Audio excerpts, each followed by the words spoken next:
नमस्कार प्यारे विद्यार्थियों, स्वागत है आप सभी का अपेक्स एग्री क्लासेस के डिजिटल प्लेटफॉर्म पर। मैं पीयूष सिंह लेकर के आया हूं आपके लिए रैपिड फायर की श्रृंखला, जहां हम डिस्कस कर रहे हैं ऑर्गेनिक केमिस्ट्री से रिलेटेड जितने भी कंसेप्चुअल टॉपिक्स हैं प्लस उनकी प्रैक्टिस, जो कि हम लोग लेकर के चल रहे हैं आपके एक टारगेटेड बैच को लेकर के, जो कि किसका डायरेक्ट जो हिट करेगा वो किसे करेगा, जेईटी, सीयूईटी, आईसीएआर और आपके जो बीएचयू जैसी प्रतियोगी परीक्षाएं उनको।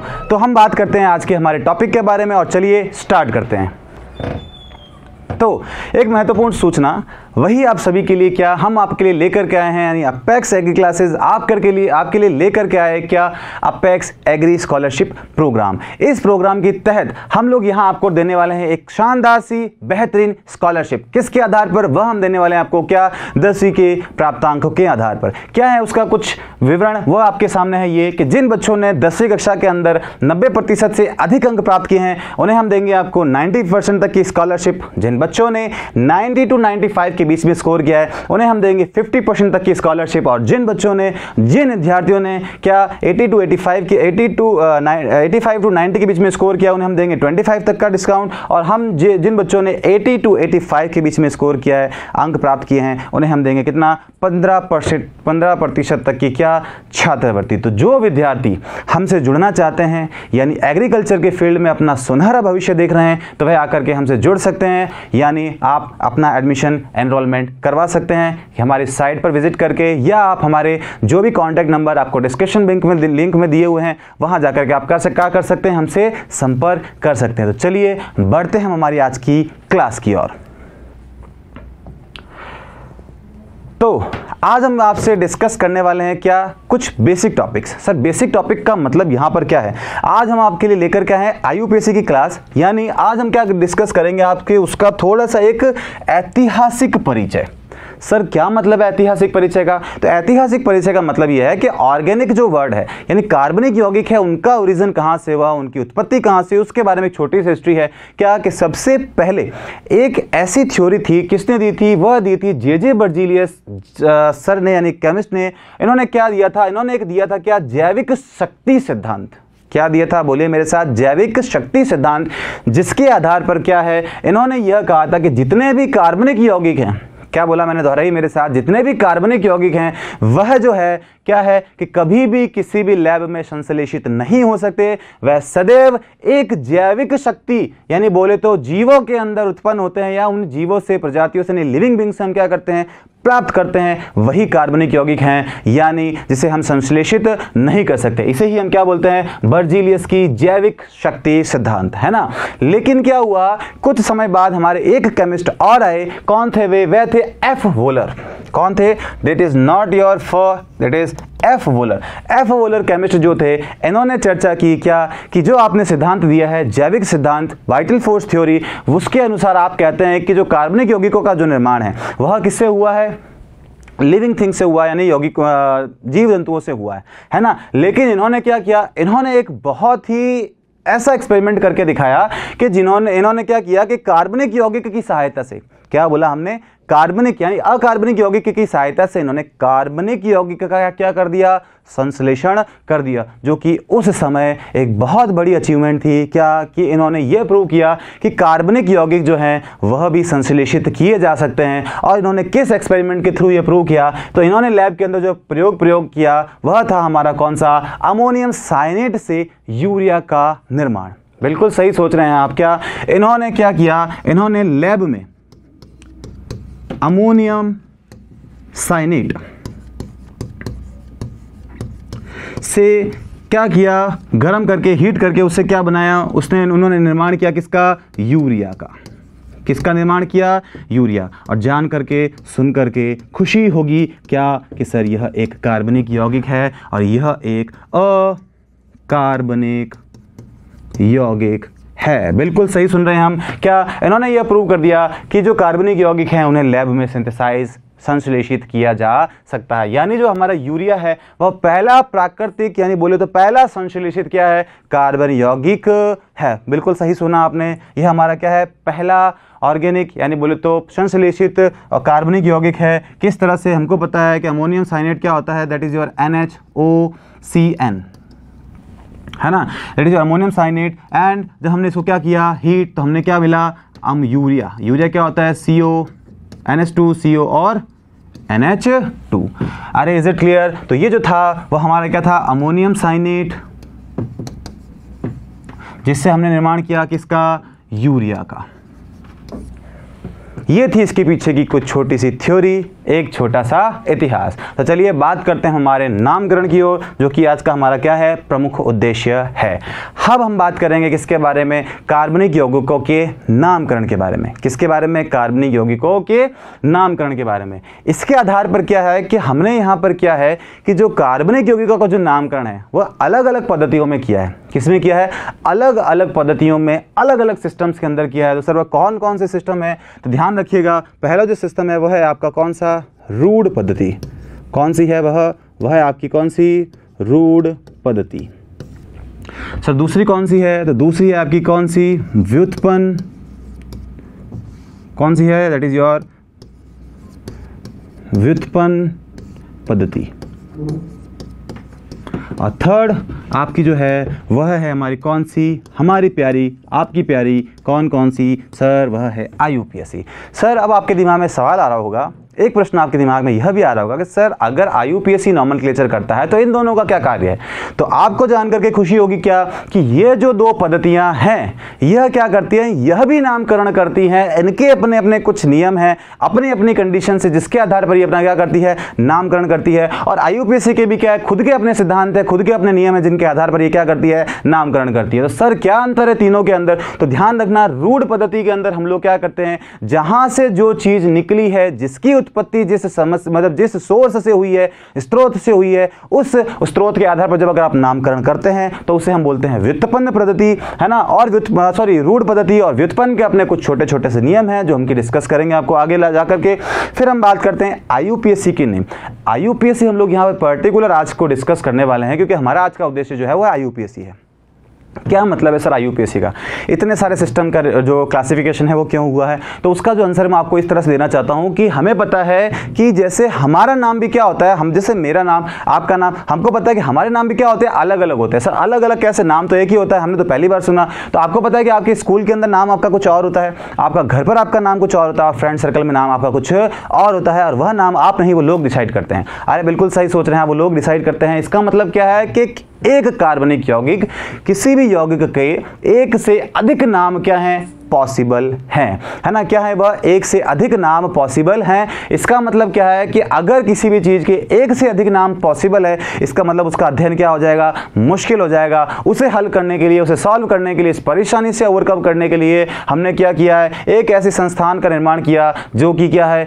IUPAC है। वह एक इंटरनेशनल लेवल की एक यूनियन है जो कि अपने इनके खुद के कुछ नियम हैं, उस नियम के आधार पर क्या करती है? कार्बनिक यौगिकों का नामकरण करती है, जिससे कि आपका जो एक यौगिक का नाम हमारे इंडिया में वह है, वही क्या होगा? सभी जगह फॉलो होगा। तो इसका जो मेन कॉन्सेप्ट है वह यह है कि ये इंटरनेशनल लेवल पर नॉमेनक्लेचर करती है, और इनके नाम जो होते हैं वो अलग अलग जगहों पर अलग अलग हो सकते हैं स्रोत के आधार पर। जैसे फॉर्मिक एसिड है, वह फॉर्मिका से बना है। हमारे यहाँ फॉर्मिका का मतलब हमें पता नहीं, लेकिन उसका मतलब जो होता है वो क्या होता है?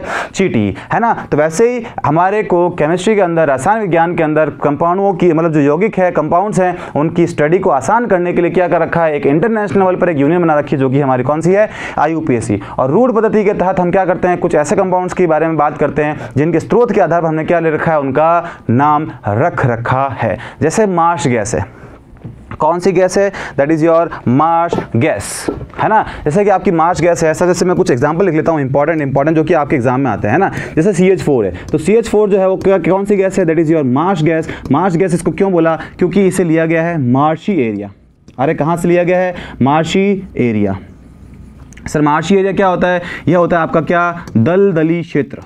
अरे कौन सा क्षेत्र होता है? दलदली। तो जहां से ये मिला उसके आधार पर इसका हमने क्या कर दिया है? नाम रख दिया है ना। तो जैसे ही मार्शी एरिया हो गया, वैसे ही हमारा क्या हो सकता है? Would spirit. क्या होती है वुड स्प्रिट? CH3OH। क्या होती है? That is your would spirit. कहाँ से मिलती है? लकड़ी के अभंजन आसवन से मिलने को मिलती है, उसको हम क्या बोलते हैं? Would spirit. वैसे ही आपके क्या हो सकता है? और कुछ एग्जांपल्स हो सकते हैं क्या? HCOH, जिसका नाम होता है आपके क्या? That is your formic acid. क्या होता है? फॉर्मिक एसिड मीन्स फॉर्मिक अम्ल, जिसका नाम लिया गया है फॉर्मिका से, अरे कहाँ से लिया गया है? फॉर्मिका से। और फॉर्मिका का मतलब यहाँ हमारे यहाँ पर क्या होता है? दैट इज योर चींटी, यानी जो चींटियों के अंदर जो अम्ल मिलता है उसे हम बोलते हैं क्या? फॉर्मिक एसिड, जिसका सामान्य सूत्र क्या होता है? HCOOH। ये कुछ ऐसे नाम है जो कि आपको एग्जाम में देखने को मिलते हैं। सर एक दो एग्जाम्पल और बता दीजिए। बिल्कुल हमारे पास एग्जाम्पल्स की कमी नहीं है। That is your CH3OOH। ये सर क्या है? ये हमारा है एसिटिक एसिड। कौन सा है? That is your acetic acid. बोले तो एसिटिक अम्ल। सर ये कहाँ से लिया गया है? ये आपका लिया गया है एसिटम से। अरे कहाँ से लिया गया है? एसिटम। और एसिटम का मतलब क्या होता है? सिरका, है ना। तो सिरके में जो अम्ल मिलता है उसे हम क्या बोलते हैं? Acetic acid. वैसे ही सिट्रिक एसिड भी होता है जो कि मिलता है कहाँ से? सिट्रस फ्रूट से, यानी खट्टे फलों से मिलता है, उसे हम क्या बोलते हैं? सिट्रिक फ्रूट मिलता है, सिट्रिक फ्रूट बोलते हैं। और अगर आपके इसके कुछ और एग्जांपल लिखना चाहें तो आप और नोट डाउन कर सकते हैं, क्या है ना। जैसे हम लोग एक दो एग्जांपल और डिस्कस करें तो सिट्रिक फ्रूट हमारा जो हो गया वो कहाँ से मिलता है? खट्टे फलों से जो मिलता है। आपने लैक्टिक एसिड के नाम बारे में भी आपने क्या करी है? बातें सुनी हैं, है ना। लैक्टिक अम्ल, लैक्टिक एसिड कहाँ से मिलता है? लैक्टम। और लैक्टम को हमारे यहाँ क्या बोलते हैं? दैट इज योर मिल्क, है ना। तो लैक्टिक एसिड कहाँ से मिलता है? मिल्क से मिलता है। तो हमने सोर्स के आधार पर नाम रख दिया क्या? कैसे इसका नाम क्या होगा? लैक्टिक अम्ल होगा। वैसे सर क्या होता है? Malic acid. क्या होता है सर? मैलिक एसिड, यानी इसे बोलते हैं क्या? मैलिक अम्ल। कहाँ से मिलता है? ये हमें मिलता है मैलम से। कहाँ से मिलता है? दैट इज योर मैलम, है ना। मैलम का मतलब क्या होता है? एप्पल, यानी एप्पल से हमको जो मिलेगा उसे हम क्या बोलेंगे? That is your malic acid. तो ये कुछ विरूढ़ नाम है जो कि आपको एग्जाम में देखने को मिल सकते हैं। हमने चर्चा कर ली है, लेकिन हमारा जो पॉइंट ऑफ इंटरेस्ट है वह क्या है? IUPAC। तो चलिए बढ़ते हैं हमारे टॉपिक की ओर, जहां हम बात करने वाले हैं किसके बारे में? IUPAC के बारे में। तो उससे पहले हम चर्चा कर लेते हैं किसके बारे में? लॉन्ग ईयर बैचेस के बारे में। क्या है इसका मतलब?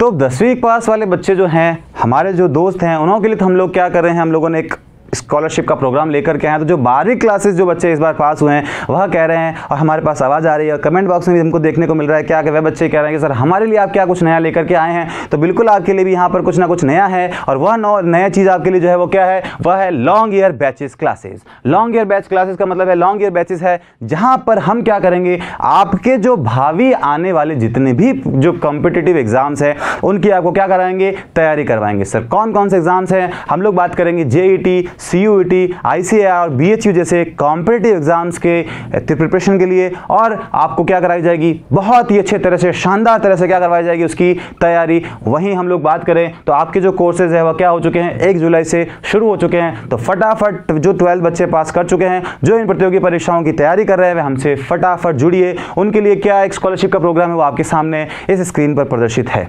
क्या है?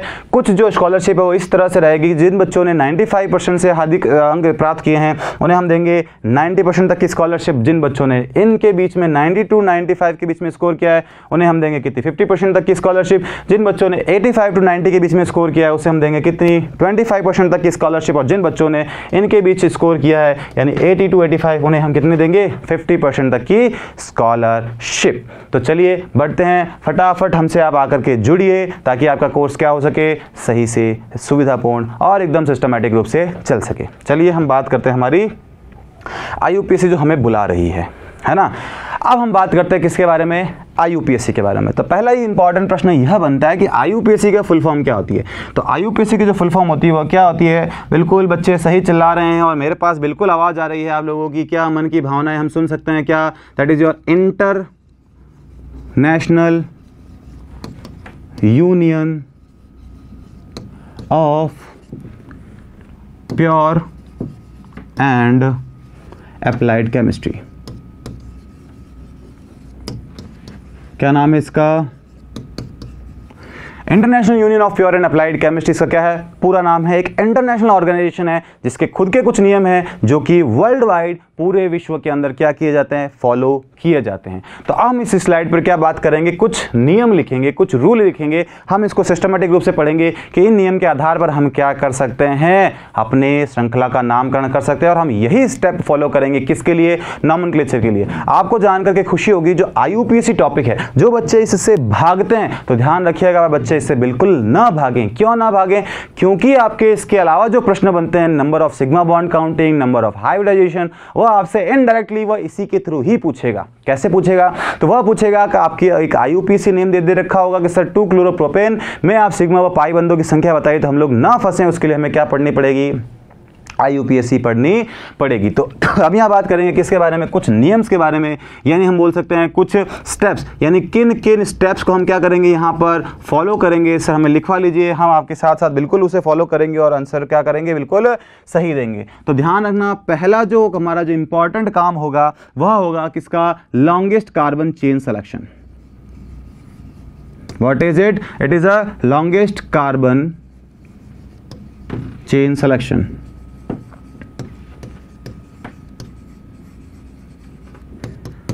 लॉन्गेस्ट कार्बन चेन का मतलब हिंदी में है कि आपको लंबी से लंबी क्या करनी है? कार्बन श्रृंखला का क्या करना है? चयन करना है ना। तो सबसे पहला काम हमारा क्या होगा? कोई भी स्ट्रक्चर दे रखी हो, कोई भी चित्र दे रखा हो, कोई भी डायग्राम दे रखा हो, कोई भी क्वेश्चन दे रखा हो, तो पहला इंपॉर्टेंट काम क्या करेंगे हम लोग? हम करेंगे क्या? उसकी कार्बन चेन का सिलेक्शन। दूसरा जो इंपॉर्टेंट स्टेप है वह है क्या? हिंदी वाले बच्चे लिख सकते हैं क्या? कार्बन श्रृंखला का चयन। क्या करेंगे हम? कार्बन श्रृंखला का चयन, पहला इंपॉर्टेंट काम। दूसरा हम करेंगे क्या? दूसरा हम करेंगे नंबरिंग, है ना। क्या करेंगे हम? नंबरिंग, है ना। नंबरिंग का मतलब क्या है? हम देंगे उसे अंक। क्या देंगे?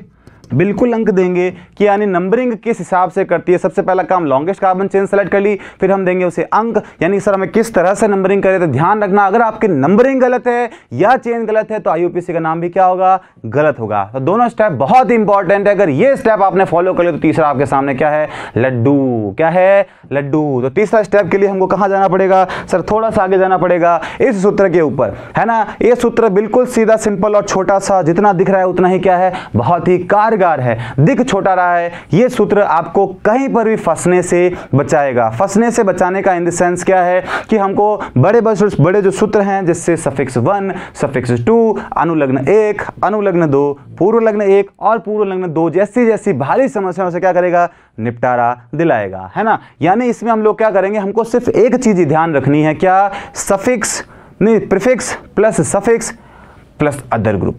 क्या बोला? बोलिए मेरे साथ, prefix plus suffix plus other group. Sir समझ में नहीं आया, है ना। तो हिंदी मीडियम वाले बच्चे लग सकते हैं क्या? पूर्व लग्न पहले लिखेंगे हम, फिर हम लिखेंगे क्या? अनुलग्न,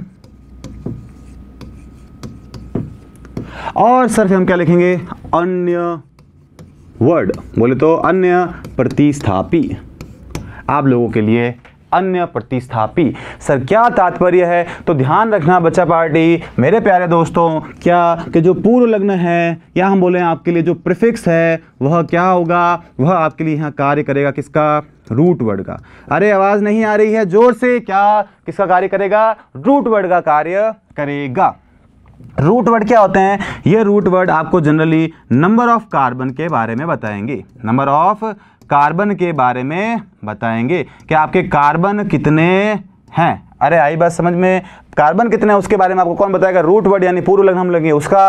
अनुलग्न आपको पता है कि जो आपके प्रतिस्थापित समूह होते हैं, कौन से? प्रतिस्थापित नहीं, कार्यात्मक समूह। प्रतिक्रियात्मक समूह जो होते हैं ना, कार्यात्मक समूह जो आपके होते हैं,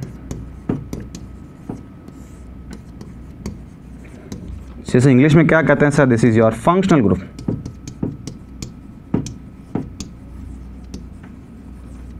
है ना। फंक्शनल ग्रुप जो होते हैं वो हमारा क्या करेंगे? सफिक्स का काम करेंगे, बोले तो अनुलग्न का काम करेंगे। तो सर आगे जो हमारे ये जो है अन्य, इसमें क्या होगा? चेन के अतिरिक्त। क्या बोला हमने? चेन के, कार्बन श्रृंखला के अतिरिक्त, यानी चेन के अतिरिक्त, चेन के अतिरिक्त जो भी होगा वो आपका किस में आएगा? Other word.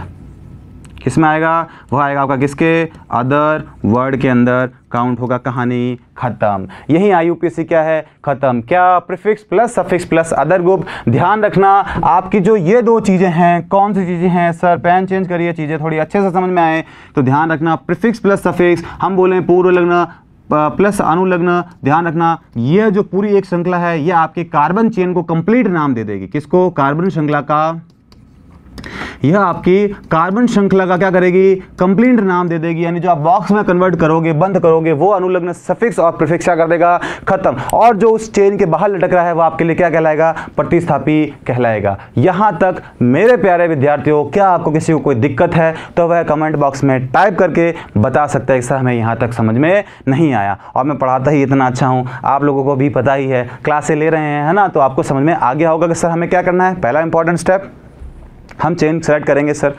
पहला इंपॉर्टेंट हमारा कार्य जो होगा वह होगा हमारा क्या, कि सर लंबी से लंबी कार्बन चेन सेलेक्ट करेंगे। दूसरा महत्वपूर्ण हमारा जो कार्य होगा वह क्या होगा, वह होगा सर हमारा नंबरिंग। और तीसरा सर हम सिर्फ इसको ध्यान रखेंगे, suffix prefix plus suffix plus other group, यानी पूर्व लग्न, अनुलग्न प्लस अन्य प्रतिस्थापी। अन्य प्रतिस्थापी मैंने आपको बता दिया, जो चेन के बाहर होंगे उसे हम कहेंगे, और जो कार्बन ऑफ नंबर होंगे उसे हम क्या कहेंगे, that is your root word, यानी पूर्व लग्न। और जो कार्यात्मक समूह के पीछे जो नाम लगते हैं, जैसे कार्बोक्सिलिक एसिड के पीछे लगता है ओइक एसिड, तो वो आपका क्या हो जाएगा, एक रूट वर्ड है ना, सॉरी अनुलग्न, है ना। तो हम बात करते हैं सर क्या है, तो हम लोग आपको क्या करते हैं, कुछ प्रीफिक्सेस के बारे में लिखाते हैं। यानी प्रीफिक्सेस बोली तो हमारा यहाँ पर तात्पर्य किससे है, रूट वर्ड से है। किससे है, रूट वर्ड। सर फटाफट लिखवा दीजिए, बहुत मज़ा आ रहा है, हमें भी बहुत मज़ा आ रहा है आप जैसे प्यारे प्यारे विद्यार्थियों को बहुत अच्छे से पढ़ाने में, है ना। तो चलिए क्या क्या है, तो आपको क्या ध्यान रखना है कि जो आपके प्रीफिक्सेस हैं वो किसके लिए हैं, कार्बन की संख्या बताते हैं। किसके बताते हैं आपको, ये आपको बताते हैं किसके बारे में, ये बताते हैं हमें कार्बन की संख्या। किसको बताते हैं, ये कार्बन की संख्या। कैसे, अगर आपकी लंबी से लंबी कार्बन चेन के अंदर अगर नंबर ऑफ कार्बन 1 हैं तो हम उसे बोलते हैं मेथ। क्या बोलते हैं, मेथ। कार्बन 2 हैं, कार्बन 3 हैं, कार्बन 4 हैं, तो 2 को बोलते हैं हम क्या, एथ। कार्बन 3 को बोलते हैं प्रॉप। क्या बोलते हैं, दैट इज योर प्रॉप। क्या बोलते हैं इसे, ये हमारा होता है प्रॉप। और कार्बन सर 4 है तो उसे हम बोलते हैं क्या, this is your butte. What it is butte, not but, ये हमारा क्या है, ब्यूट है। और अगर कार्बन 5 हो तो इसे हम बोलते हैं क्या, पेंट। क्या बोलते हैं, पेंट। अरे वो वाली पेंट नहीं जो हमने पहनी है, ये हमारी आईयूपीएससी को खुद की पेंट है, नाम इसका खराब न करें, है ना। तो ये हो गया हमारा क्या, हेक्स। कार्बन अगर 6 होंगे तो हम क्या बोलेंगे, दैट इज योर हेक्स। आगे सर, आगे हम लोग बोलेंगे अगर कार्बन श्रृंखला में हाईएस्ट नंबर ऑफ कार्बन कितने हैं, 7, तो इसे हम बोलेंगे क्या, हेप्ट। क्या बोलेंगे, हेप्ट। अगर कार्बन 8 है तो इसे हम बोलेंगे सर क्या, दैट इज योर ऑक्ट। अरे ऑक्टेट रूल पढ़ते हैं ना, ये हमारा क्या हो जाएगा, ऑक्ट। वैसे अगर हमारे कार्बन कितने हैं, 9, तो हमारा क्या कहलाएगा, ये नॉन। क्या कहलाएगा, नॉन। वैसे अगर आपके कार्बन कितने हैं, 10 किसी कार्बन श्रृंखला में, तो ये कहलाएगा आपका क्या, दैट इज योर डेक। अरे क्या, डेक। सर कार्बन 11 को क्या बोलते हैं, कार्बन 12 हो तो क्या बोलते हैं, ये आप मुझे बताएंगे कमेंट बॉक्स के अंदर, है ना। कार्बन 11 और कार्बन 12 को क्या बोलते हैं, आप बताएंगे मुझे कमेंट बॉक्स के अंदर। तो ये जो थे वह आपके कुछ रूट वर्ड्स थे। मतलब यह आपको बताते हैं कि किसी भी कार्बन श्रृंखला के अंदर अगर कार्बन 4 हैं, नंबर ऑफ हाईएस्ट कार्बन कितने हैं, 4 हैं, तो हमारा क्या प्रीफिक्स लगेगा, एथ, मेथ, प्रॉप, ब्यूट। यानी 4 के लिए सर क्या आता है, बिल्कुल सर ब्यूट आता है, तो क्या लगेगा, ब्यूट लगेगा, है ना। तो चलिए ब्यूट लगेगा तो हमने बिल्कुल कहा आपसे, तो आप एक चीज़ तो ये समझ चुके हैं। अब आपके लिए आता है अदर वर्ड। क्या आता है, other word. Sir other word क्या है, हमें थोड़ा थोड़ा कम समझ में आ रहा है, तो देखिए आपके लिए एक एग्जाम्पल देता हूँ मैं। जैसे मैंने कहा, अगर मैं आपको एग्जाम्पल देता हूँ, ये आपकी लंबी से लंबी कार्बन श्रृंखला, नंबरिंग आपने कर दी, तो चेन के अंदर जो लटक रहा है वो आपके लिए क्या कहलाएगा, आपका प्रतिस्थापी कहलाएगा। क्या कहलाएगा, प्रतिस्थापी, जिसका हम लोग क्या नाम देंगे हमारे सूत्र के अंदर, दैट इज योर क्या, अदर वर्ड, है ना।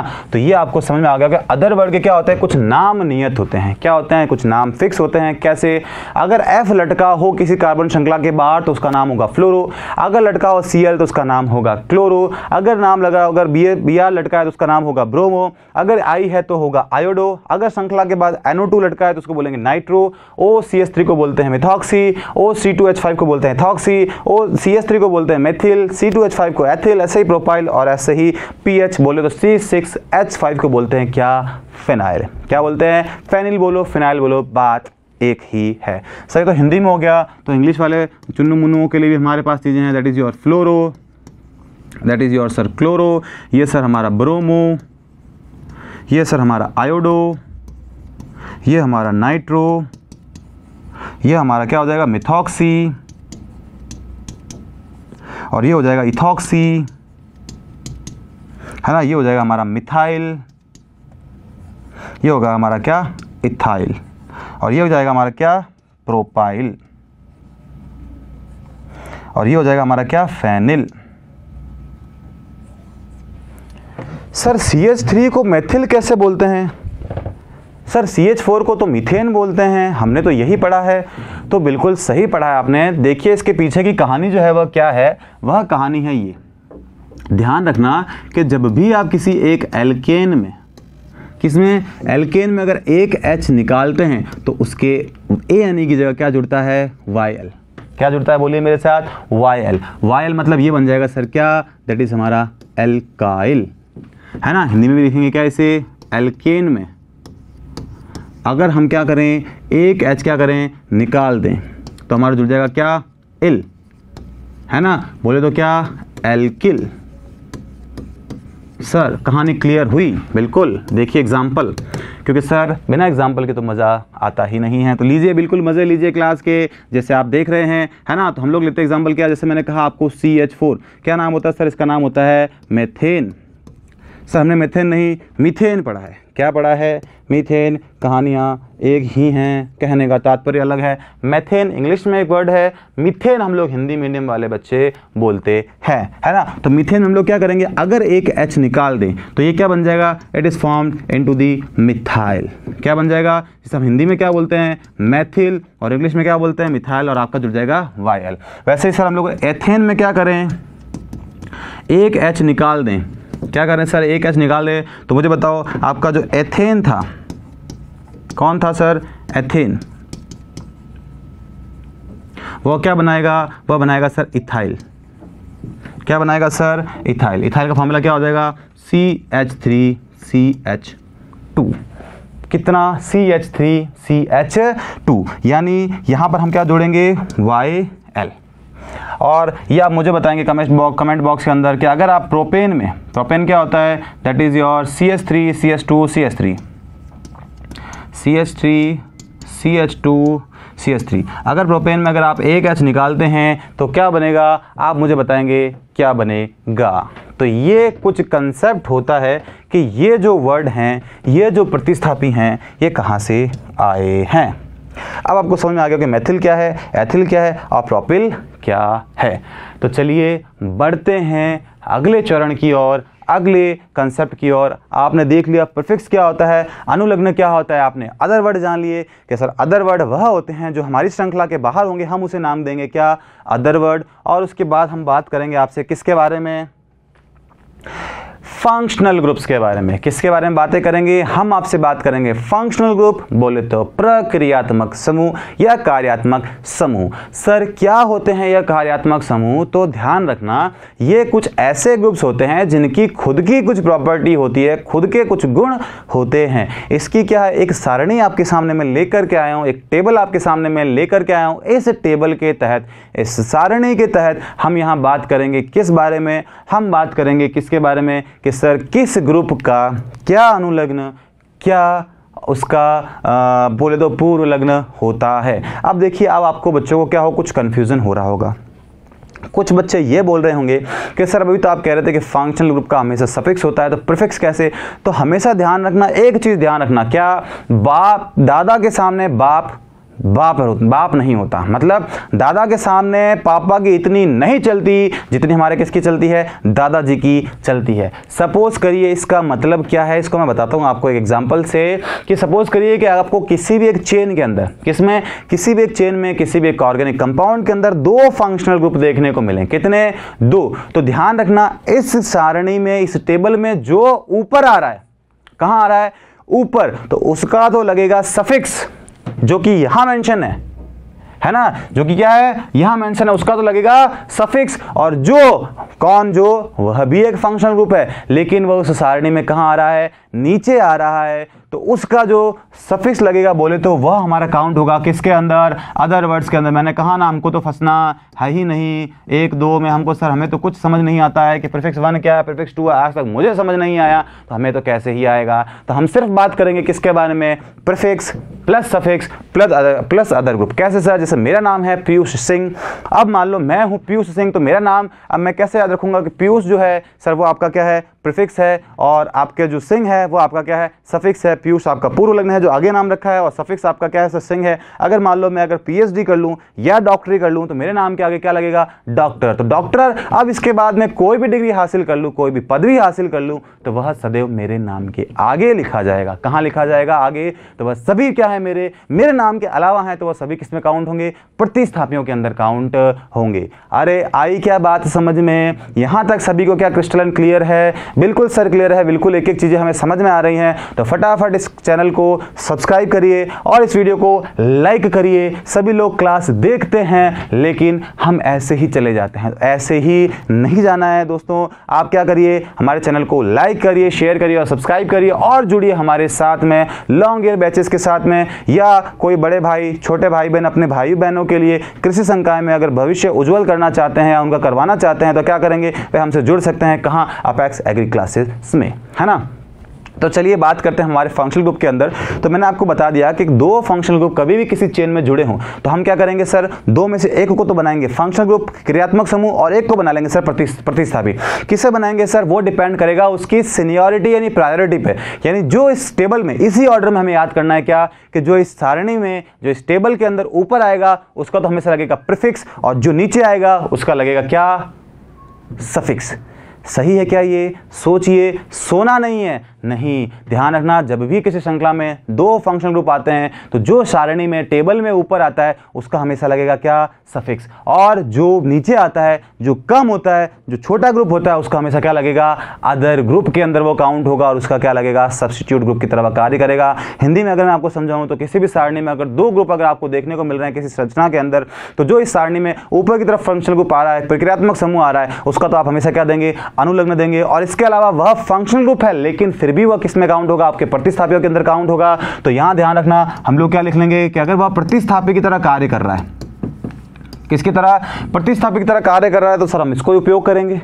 बिल्कुल सर। और सर अगर वो प्रक्रियात्मक समूह यानी बोले तो फंक्शनल ग्रुप क्रियात्मक समूह है ना, क्रियात्मक समूह या प्रक्रियात्मक समूह जो है कि सर उसकी तरह वह कार्य कर रहा है, तो हम क्या करेंगे सर, उसके लिए इस रॉ को फॉलो करेंगे। तो चलिए आइए, आपके सामने जो पहला फंक्शनल ग्रुप है वह है कार्बोक्सिलिक। कौन सा है, that is your carboxylic acid यानी अम्ल। यह ग्रुप का नाम है ना, that is your carboxylic acid group. अगर कार्बोक्सिलिक एसिड ग्रुप है तो ध्यान रखना, वैसे तो यह प्रतिस्थापियों के अंदर बहुत ही मुश्किल है चांसेस के अंदर कि प्रतिस्थापी की तरह कार्य, क्योंकि ये बहुत ही मेजर बड़ा ग्रुप है, तो हमेशा इसका क्या लगेगा, सफिक्स ही लगेगा, यानी बोले तो अनुलग्न ही लगेगा, जो कि आपका क्या होगा, ओइक एसिड। कहाँ से आया सर, देखो मैंने यहाँ से जुड़ा एक एसिड। और ध्यान रखना, हमेशा एसिड की तो प्रवृत्ति होती है कि एसिड के नाम के पीछे जनरली क्या लगता है, एक एसिड लगता है, जैसे सल्फ्यूरिक एसिड, नाइट्रिक एसिड, और क्या बोलते हैं हाइड्रोक्लोरिक एसिड या अम्ल, है ना। तो ध्यान रखना, दूसरा ग्रुप जो आता है वह हमारा आता है सल्फोनिक। कौन सा आता है, दैट इज योर सल्फोनिक अम्ल। सल्फोनिक अम्ल जो समूह है ना, उसका सामान्य सूत्र क्या है, अगर आपको किसी भी चेन में यह लटका हुआ मिल जाए SO3H तो वो कौन सा ग्रुप होगा, सल्फोनिक होगा। अगर मान लो ये दोनों आ जाएं, अब मुझे मेरी जनता बताएगी, मेरे दोस्त मुझे बताएंगे, छात्र मेरे ये बताएंगे कि अगर मान लो ये दोनों किसी श्रृंखला में जुड़ जाएं तो सर हम लोग क्या करेंगे, इसका तो लगाएंगे सफिक्स, बोले तो सर इसको पीछे की तरफ लगाएंगे अनुलग्न, और इसको प्रतिस्थापी की तरह आगे लटका दिया जाएगा और हम लगा देंगे क्या, सल्फो। क्लियर। वैसे थर्ड हमारा जो ग्रुप आता है ये हमारा आता है कौन सा, एसिड एनहाइड्राइड ग्रुप जो है, यानी एनहाइड्राइड ग्रुप है। इसके अंदर अगर आपको मान लो किसी भी कार्बन श्रृंखला के अंदर आपको यह पहचानना कि अगर यह ग्रुप आपको देखने को मिल रहा है तो इसका प्रतिस्थापी की तरह कोई नाम नहीं है, लेकिन हम लोग इसके लिए सफिक्स लगाएंगे क्या, ओइक एनहाइड्राइड। क्या है, ओइक एनहाइड्राइड। इसे इसीलिए कहा गया है क्योंकि देखिए आप यहाँ तक आपको जो यह संरचना दिख रही है, किसकी दिख रही है, अगर मैं यहाँ लगा दूँ तो ये मिल रही है कार्बोक्सिलिक, जिसका सफिक्स होता है ओइक, अनुलग्न क्या होता है, ओइक, है ना। तो वैसे अगर मान लो इस H की जगह लगा दूं कार्बोनिल ग्रुप CO तो हमारा बन जाएगा क्या, एसिड एनहाइड्राइड ग्रुप। बढ़ते हैं आगे, कहाँ, हमारा जो अगला ग्रुप है वह है हमारा कौन सा, आपका ये ग्रुप जो है वो कौन सा है, RCOR। अगर यह ग्रुप आपको एग्जाम में देखने को मिल जाए, अगर ये फंक्शनल ग्रुप की तरह कार्य कर रहा है तो हम यहाँ लगाएंगे क्या, OH, अदरवाइज हम लगाएंगे क्या, एल्कोक्सी एल्कीन, है ना, एल्कोनिल ऑक्सी, यह हम लगा सकते हैं क्या, एल्कोक्सी कार्बोनिल, है ना। अब मान लो अगर हमको क्या मिल जाए, एसिड हैलाइड ग्रुप मिल जाए, कौन सा मिल जाए, यानी हैलाइड ग्रुप मिल जाए आपको, तो हम लोग क्या लगाएंगे, अगर ये अणु लगने के प्रतिस्थापी की तरह कार्य करेगा तो लगाएंगे हेलो फॉर्मोनिल। और अगर सपोज करो अगर हमको किसके रूप में मिल जाए, अगर हमें ये मिले किसके रूप में, अगर फंक्शनल ग्रुप की तरह, क्रियात्मक ग्रुप की तरह, तो हम लोग लगाएंगे क्या, ऑयल हैलाइड। सर इतना सारा याद करना है, करना तो पड़ेगा, हमने किया, आप करेंगे या आप पढ़ाएंगे तो आप भी करवाएंगे, तो सारणी तो आपको याद करनी ही पड़ेगी, बार बार देखेंगे तभी याद होंगे। सर याद ही तो नहीं होता है, तो क्या घर के आसपास की गलियां इतनी सारी याद रहती हैं, सारे रास्ते याद रहते हैं, इसीलिए ना, क्योंकि सर हम उस रास्ते से डेली गुजरते हैं, मुझे मेरे घर के आसपास का सारा क्षेत्र पता है, सारी गलियाँ पता है, मैं एक जगह जाने के आपको 3 रास्ते बता सकता हूँ क्योंकि मैं उस गलियों से आपके सामने गुजरता हूँ। तो वैसे ही अगर आप इस टेबल को डेली देखेंगे, रिवाइज करेंगे, तो ये चीज़ें भी आपको क्या हो जाएंगी, क्रिस्टल एंड क्लियर, है ना। तो बढ़ते हैं आगे, यह जो हमारा ग्रुप है वह कौन सा है, एमाइड ग्रुप है। कौन सा ग्रुप है, एमाइड, ये आप सभी को पता है, सिर्फ रिवीजन है, ये हमारा एमाइड ग्रुप है। अगर सर ये अगर किसकी तरह कार्य करे, प्रतिस्थापी की तरह, हम लोग लगाएंगे कार्बोमोइल, और अगर हम ये अगर फंक्शनल ग्रुप की तरह कार्य करेगा तो हम लगाएंगे एमाइड। बिल्कुल सही। ये क्या है सर, ये हमारा सर साइनाइड ग्रुप है। कौन सा है सर, साइनाइड ग्रुप है ना। तो साइनाइड ग्रुप के अंदर क्या होता है, इसका फॉर्मूला होता है RCN, CN मतलब होता है साइनाइड। और अगर ये प्रतिस्थापी की तरह कार्य करेगा, अदर ग्रुप में आएगा तो लगेगा वर्ड साइनो, जैसे कि आपने Cl के लिए क्लोरो लगाया था ना, वैसे लगेगा साइनो। और अगर ये प्रतिस्थापी की तरह कार्य कर रहा है, प्रतिस्थापी नहीं, किसकी तरह, फंक्शनल ग्रुप की तरह कार्य कर रहा है, तो हम लगाएंगे क्या, नाइट्राइल। बिल्कुल सही, हम क्या लगाएंगे, नाइट्राइल। तो चलिए बढ़ते हैं आगे की ओर। अगला ग्रुप जो आता है वो हमारा आता है कौन सा, आइसोसाइनाइड ग्रुप। कौन सा आता है, आइसोसाइनाइड,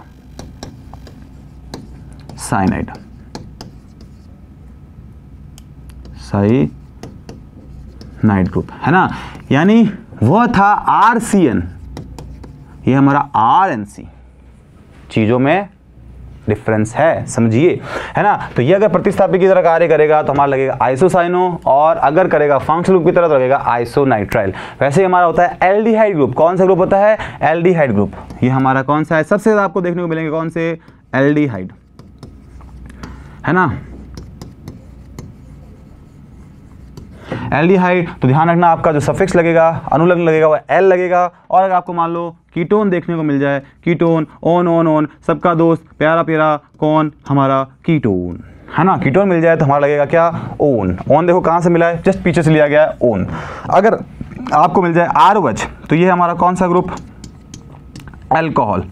अरे नाम सुनते ही बच्चों के मुंह में पानी तो कैसे ही आएगा, सिर्फ सुन सकते हैं और सर फीलिंग ही ले सकते हैं। तो ये अल्कोहल ग्रुप है ना। वो अल्कोहल नहीं है जो हम क्या कर रहे हैं, सोच रहे हैं और मन में क्या कर रहे हैं, मुस्कुरा रहे हैं। तो ये अल्कोहल ग्रुप है। अगर अल्कोहल ग्रुप अगर सब्स्टिट्यूट की तरह, प्रतिस्थापी की तरह, प्रतिस्थापी क्या होता है, फटाफट मुझे बताइए क्या होता है प्रतिस्थापी। बिल्कुल सही जवाब, बिल्कुल। प्रतिस्थापी क्या होता है, जो चेन के बाहर लटक रहा है वो हम किस में काउंट करेंगे, प्रतिस्थापी में। तो प्रतिस्थापी की तरह कार्य करेगा तो हम उसके लगाएंगे सर हाइड्रोक्सी, और अदरवाइज हम लगाएंगे क्या, ऑल। जैसे एल्कोहल का ऑल लिया गया, जैसे मीथेनॉल CH3OH, तो ऑल, क्योंकि वो एक ही ग्रुप है तो क्या लगेगा, मीथेनॉल। वेरी गुड, है ना। अब हम बात करते हैं थायोल के बारे में। अगर ये लगा मिल जाए SH ग्रुप किसी भी ग्रुप के अंदर, फंक्शनल की तरह कार्य करा तो लगेगा थायोल, अदरवाइज लगेगा क्या, सल्फोनिल, है ना। तो ये कुछ ग्रुप थे जो हमको क्या करने हैं, याद करने हैं। साम दाम दंड भेद, फिर भी हमको क्या करना है, ये याद करने हैं। वैसे हमारा अलग ग्रुप आता है, वो आता है एमीन ग्रुप, है ना। अगर ये फंक्शनल ग्रुप की तरह तो अमीनो लगेगा, अदरवाइज हमारा लगेगा क्या, एमीन।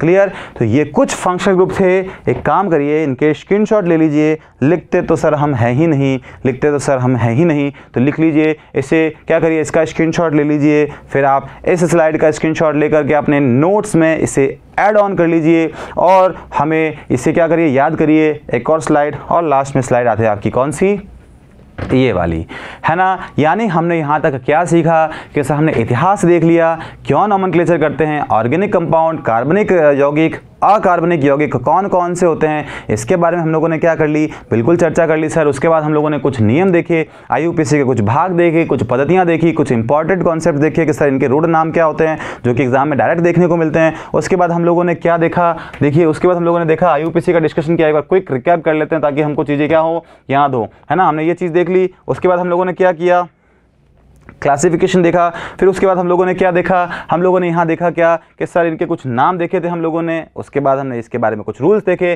पहला इंपॉर्टेंट काम सर हम लॉन्गेस्ट कार्बन चेन सेलेक्ट करेंगे, दूसरा काम सर हम नंबरिंग करेंगे, तीसरा इंपॉर्टेंट काम सर हम सिर्फ इसके ऊपर ध्यान देंगे, बाकी कुछ नहीं। इसके अगले पार्ट के अंदर जब मैं आपको पढ़ाऊँगा तो बताऊँगा कि ये एक फॉर्मूला कितना इफेक्टिव है।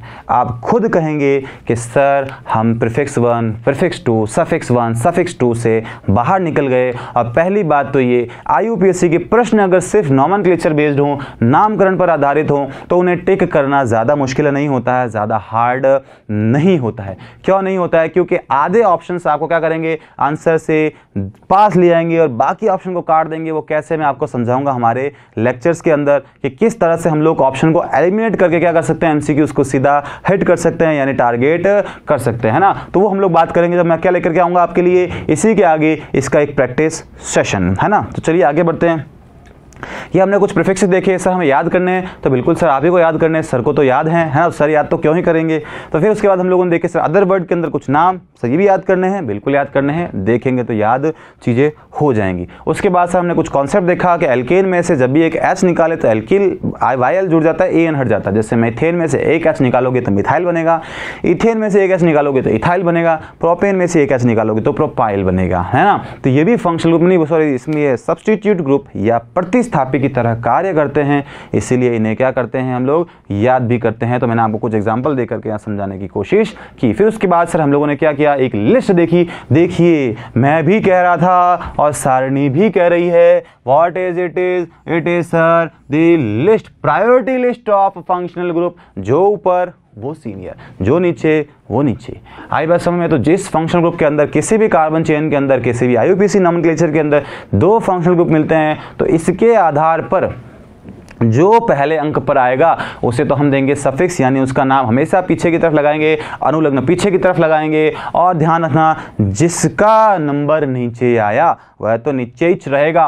किधर रहेगा? नीचे ही रहेगा। नीचे ही रहने का मतलब क्या है, उसका हमेशा लगेगा क्या, प्रतिस्थापी की तरह वह कार्य करेगा, सब्स्टिट्यूट ग्रुप की तरह वह क्या करेगा, कार्य करेगा। आई बात समझ में। तो हम लोगों ने यहाँ तक सिर्फ कंसेप्ट देख लिए हैं। तो हम बात करते हैं हमारी नेक्स्ट स्लाइड की तरफ। हमारी नेक्स्ट स्लाइड क्या कहती है ना। तो हमारी नेक्स्ट स्लाइड देती है, कहती है किसके बारे में, प्रायोरिटी ऑर्डर के बारे में बात करती है। किसके बारे में बात करती है, प्रायोरिटी ऑर्डर। प्रायोरिटी ऑर्डर का मतलब क्या होता है कि जब भी आप नामकरण करते हैं, नंबरिंग करते हैं, तो आपको क्या करना पड़ता है, एक ऑर्डर का ध्यान रखना पड़ता है। इंग्लिश में वो हमारा जो ऑर्डर होता है वह होता है क्या, कि आपको हमेशा फंक्शनल ग्रुप को प्रायोरिटी देनी है। किसे देनी है, फंक्शनल ग्रुप। सर समझ में नहीं आया तो बिल्कुल आएगा, कैसे, फॉर एग्जाम्पल ये है ना। तो आपको पता है आपकी चेन तो लंबी से लंबी यही होगी, है ना। सर नंबरिंग यहाँ से करूँ 1 2 3 4, सर नंबरिंग यहाँ से करूँ 1 2 3 4, तो सर नंबरिंग कौन सी सही है, तो ध्यान रखना कि फंक्शनल ग्रुप कहाँ से पास पड़ रहा है। पहला क्या है, पहली प्रायोरिटी फंक्शनल ग्रुप को, है ना। तो सर फंक्शनल ग्रुप तो यहाँ से 2 नंबर पर आ रहा है और यहाँ से 3 नंबर पर आ रहा है, तो मेरी नंबरिंग जो होगी वो यह करेक्ट होगी, नीचे वाली गलत होगी। अरे इज इट क्लियर, बिल्कुल सर समझ में आया। तो सर दूसरी प्रायोरिटी का ऑर्डर क्या है, तो दूसरा हम देंगे पाई बंधों को प्राथमिकता। क्या देंगे, पाई बंधों को प्राथमिकता देने का मतलब है कुछ ये, नंबरिंग 1 कर सकते हैं, 2 3 4, 1 कर सकते हैं 1 2 3 और 4। तो सर नंबरिंग कौन सी वैलिड है, तो देखिए कोई प्रक्रियात्मक समूह, क्रियात्मक समूह नहीं सर, एब्सेंट है, बिल्कुल सर। तो क्या देखिए इसमें पाई बंद दिख रहे हैं, बिल्कुल सर दिख रहे हैं। कहाँ से गिनने पर पास है, तो सर यहाँ से गिनने पर 1 नंबर पर, यहाँ से गिनने पर। ध्यान रखना हमेशा आगे की तरफ देखा जाता है, रोड पर चलते हो तो मुंह आगे रखते हो या पीछे, क्योंकि बहुत से बच्चों को मैंने ये गलती करते हुए देखा है कि सर ये तो 2 नंबर पर है, तो मेरे बच्चों क्या हम लोग आगे चलेंगे तो यहाँ देखेंगे ना, तो 1 के आगे है तो ये डबल बॉन्ड 1 पर है। नंबरिंग में हम लोग से क्या कर देते हैं, गलती कर बैठते हैं। तो ये क्या है, 1 नंबर पर है, 2 पर नहीं। तो सर यहाँ पर 1 नंबर पर हमको डबल बॉन्ड मिल रहा है और यहाँ पर 3 नंबर पर हमको क्या मिल रहा है, 3 के आगे देखना है। 3 नंबर पर अगर हमको द्विबंध दिख रहा है तो हमारी नंबरिंग जो होगी वो यह होगी कि सर हमको डबल बॉन्ड पर क्या मिलना चाहिए, नियरेस्ट होना चाहिए, पास होना चाहिए। तो हमारी नंबरिंग कहाँ से स्टार्ट होगी, पाई बंध के प्राथमिकता पर आधारित होगी। अब मान लीजिए सर दोनों ही अनुपस्थित हैं, क्या है, दोनों ही अनुपस्थित। तो हम देंगे प्रतिस्थापी को प्रायोरिटी। किसे देंगे, प्रतिस्थापी को प्रायोरिटी। सर समझ में नहीं आ रहा, तो बिल्कुल बेटा समझ में भी आएगा और चम्मच में भी आएगा। कैसे, 1 2 3 4, 1 2 3 4। सर किसे नंबरिंग करें, देखिए फंक्शनल ग्रुप। सर नहीं, मैंने कहा बिल्कुल सही बात है, बहुत सही जा रहे हो। फिर मैंने कहा क्या इसमें पाई बंद, सर नहीं। क्या सर इसमें सब्स्टिट्यूट, बिल्कुल सर सब्स्टिट्यूट। कैसे सर, मैंने पहचाना, सर आप ही ने तो बताया था। बिल्कुल मैंने बताया और आपने पढ़ा कि सर देखिए मुझे क्लोरो दिख रहा है। कौन दिख रहा है, सर क्लोरो दिख रहा है। तो बिल्कुल दिख रहा है क्या सर, देखिए आप भी देखिए, हम भी देखते हैं। सर मुझे क्लोरो दिख रहा है, तो देखिए क्लोरो कहाँ से पास आ रहा है, 1 2 नंबर पर, यहाँ से 3 नंबर पर, तो ये पास आ रहा है। तो हमारी नंबरिंग करेक्ट ये होगी, नीचे वाली बोले तो खोटी होगी। आई समझ में कोई चीज़, बिल्कुल सर आई, है ना। तो हम क्या बोल रहे हैं सर, इंग्लिश में हम लोग क्या बोलेंगे, ऑर्डर जो रहेगा हमारा रहेगा फंक्शनल ग्रुप, देन हमारा रहेगा पाई बॉन्ड, और फिर हमारा रहेगा क्या, that is your substitute group. ये आपकी कुछ रहेगी क्या, प्रायोरिटी, है ना। नंबरिंग की प्रायोरिटी, बिल्कुल इसे नोट करिए और नोट्स में क्या करिए, इसे ऐड करिए। आई समझ में बात, बिल्कुल आई सर समझ में बात। इतने अच्छे से पढ़ रहे हैं तो समझ में क्यों नहीं आएगा। तो बिल्कुल लाइक करिए चैनल अगर आपको समझ में आ रहा है, और इसे क्या करिए, सब्सक्राइब करिए, अपने दोस्तों के साथ साझा करिए। तो ये हमारा क्या है, ऑर्डर है। अब सर इसके अंदर और चीज़ें बताओ, एक बार सब कुछ इसमें क्या कर देते हैं हम इसमें इंक्लूड, तो भी बात तो वही रहेगी कि फंक्शनल ग्रुप को फर्स्ट प्रायोरिटी देंगे, फिर हम लोग पाई बॉन्ड को देंगे और सब्स्टिट्यूट को। वैसे हम जब आगे एग्जाम्पल करेंगे तब इनको और डिस्कस करेंगे। तो चलिए आगे, आज की क्लास रखते हैं हम लोग यहीं तक। कहाँ तक रखते हैं सर, यहीं तक। क्यों सर, क्योंकि इसके बाद हम बात करेंगे आपके एक एक टॉपिक के बारे में। हम लोग बात करेंगे नॉमेनक्लेचर ऑफ एल्केन, फिर हम बात करेंगे एल्काइन, फिर हम बात करेंगे एल्काइन के बारे में, और फिर हम बात करेंगे उनके मिक्स्ड क्वेश्चन एल्कीन एल्काइन के आधार पर सर हम उसको किस तरह से अप्रोच करेंगे। फिर हम बात करेंगे फंक्शनल ग्रुप के आधार पर सर हम लोग किस तरह से प्रश्नों को हल कर सकते हैं, और फिर लास्ट में लाएंगे आपके लिए मिक्स क्वेश्चन। और उसके बाद हम लोग लेकर के आए आपके लिए तड़कती फड़कती सी क्या, एक प्रैक्टिस शीट जहां हम डिस्कस करेंगे IUPAC से रिलेटेड आपके क्वेश्चंस। तो आई होप आपको जो हमारा जो लेक्चर है वो बहुत ही कंसेप्चुअल और क्रिस्टल क्लियर रहा होगा। तो आप सभी का क्लास में संयम से हमारा साथ देने के लिए और इस क्लास को पूरा देखने के लिए थैंक यू, जो कि हम लोग लेकर के आए किसके फॉर्म में, एक स्लाइड के फॉर्म में। तो जाते जाते एक और सूचना, तो जो बच्चे हमारे साथ जुड़ना चाहते हैं अपेक्स एग्री क्लासेस का, यानी अपेक्स एग्री क्लासेस का भाग बनना चाहते हैं, तो वह हमसे संपर्क कर सकते हैं, जुड़ सकते हैं, अपना एनरोलमेंट इसमें कर सकते हैं। तो चलिए आज के लिए इतना ही, मिलेंगे नए क्वेश्चन, नए जोश और नए दोस्तों के साथ में, जो कि कौन लाएंगे, आप लाएंगे। कैसे लाएंगे, वो शेयर करके, है ना। तो क्लास को शेयर करिएगा और मिलते हैं हम लोग हमारे नेक्स्ट सेशन के अंदर, जहां हम लोग बात करेंगे इसके आगे का भाग। तब तक आप स्वस्थ रहिए, खुश रहिए, मौज करते रहिए, और सबसे इंपॉर्टेंट क्या करिए, पढ़ाई करते रहिए। तो मिलते हैं हमारी नेक्स्ट क्लास के अंदर, तब तक के लिए सभी को बाय बाय, टाटा, जय श्री राम।